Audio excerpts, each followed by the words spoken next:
All right, what's new is new. Back with some more picks for you here today. In this one, we got the New York Knicks going to LA to take on the Clippers. Clippers will be at home at Staples Center. And yeah, man, this is a similar situation to the Knicks versus Suns a couple days ago. I had the Knicks in that one, and it didn't work out. The Knicks held, it was a close game, hold their own for most of the game, but you got to play all four quarters to win. And, RJ Barrett threw a lazy pass to end the third quarter, and it ended up getting picked off with like 1 second left, and they ended up scoring all that and taking the lead. They're only up by two going into the fourth, but after a play like that, it was not looking good. I I pretty much knew at that point the Knicks were not going to win. I was just hoping that they would keep it close. They did not. I mean, I don't know what the final score was, but they ended up winning by 23.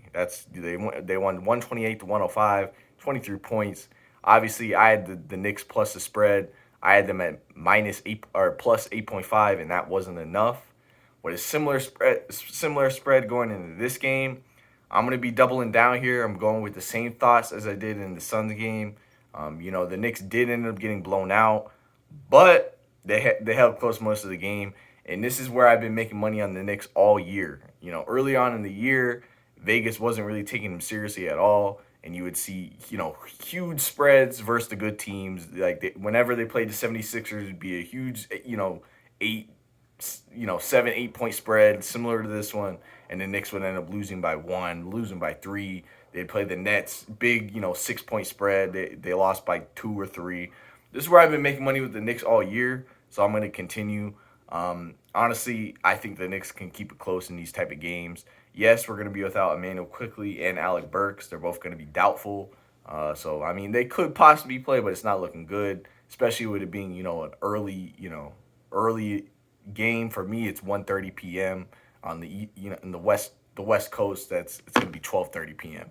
So don't think they're going to play. The Clippers are going to be without Serge Ibaka and then Coffee. So they're going to be still missing Serge. And the Clippers are starting to play well. They're 6-4 in the last 10. Got a big win over the Lakers. That was in their last game, and then they beat the Raptors. Took a loss to the Nuggets. Took a loss to the Suns. They're playing decent. I want to say they're playing great, but they're playing decent at the moment. They're third in the Western Conference.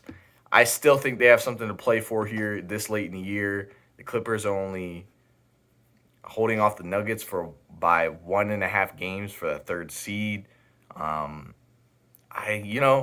With how it just depends how it shakes out. Do you want the third seed? Do you want to play the Clippers? You could potentially play the Lakers in the first round. Do you want that? I don't know, man. The seeding this year, I don't know if it's so great to be the third or the fourth or the second. Like, I don't know. It's tough. It all really depends on where those Lakers land. Because, despite their struggles right now, you do not want to be playing LeBron and Anthony Davis in the first round. Like that, I mean, unless they're not at full strength, you know what I'm saying? But if they're, both fully healthy or even close close to fully healthy, you don't want to be playing LeBron and Anthony Davis in the first round. So I don't even know if it's a benefit to be the third seed. I don't know. It really just depends. But I would think they're still coming out to play. Still got something to play for. So I'm not expecting them to just take the night off. The Knicks obviously have a lot to play for still. Currently the fourth seed, and that's a crucial. You're the Knicks. We need the fourth seed. We all want the fourth seed. If you're a Knicks fan, we all want the fourth seed. We want the home court advantage for the first round. The expectations for me when it comes to the Knicks is at most just win a playoff series. You know what I'm saying? I'm not expecting to make a deep run or anything like that. But if we can just win a playoff series, that'd be very big. So I want that fourth seed just so we can get home court advantage and give us, an advantage to win at least one series. Currently holding off the Hawks by half of a game. The Hawks don't play today, so even if they lose, the fourth will be safe for today. But the Hawks, they're playing the Wizards next. Hawks have quite an easy schedule to end it. They play the Wizards twice, and then who else do they play? I know they play some real easy games. They play the Magic and the Rockets. So they play the Wizards twice, and then the Magic and the Rockets. That's a very easy schedule.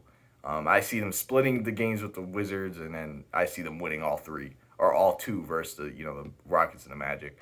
So the Knicks got to be they got to be playing their best basketball. Knicks have a much tougher schedule. And this is just how it is, man. This is the cards you're dealt, and you got to make the best out of it. Still on this road trip, we've won 2 games and lost 2 games. The goal going into it is to go 3-3, and we just need either a win versus the Clippers or the Lakers. So the Knicks are definitely going to come out here to play. Being an early game, I like that for me because I'm picking the Knicks. I like that for me. Typically, the Knicks play well during in the early games. Will be nationally televised. It's going to be on ESPN. So yeah, man, should be coming out here to play. Obviously, don't like that we're missing Burks and Quickly. I hope one of them can manage to play. That'd be great because if you watch the Knicks, you know how crucial the bench is, and those are two great bench scorers for us, and both can shoot it from three. Both can handle the ball. Both can pass. So you definitely want one of those guys to play, but it's not looking likely with the doubtful injury status. But yeah, man, gotta take the Knicks here. I've picked this spot all year. Didn't work for me last time, but I'm hoping it works this time. I'm going to buy a point to make it Knicks plus 8.5, hoping they can either come out here with a win or escape with a win or keep it close at the very least. Typically, they keep it close. Not many blowouts will happen, blowout losses happen for the Knicks. Happened as of late, but I'm hoping they snap back out of it and, start playing the way I know that they can. But yeah, man, we'll see what happens. Knicks plus 8.5.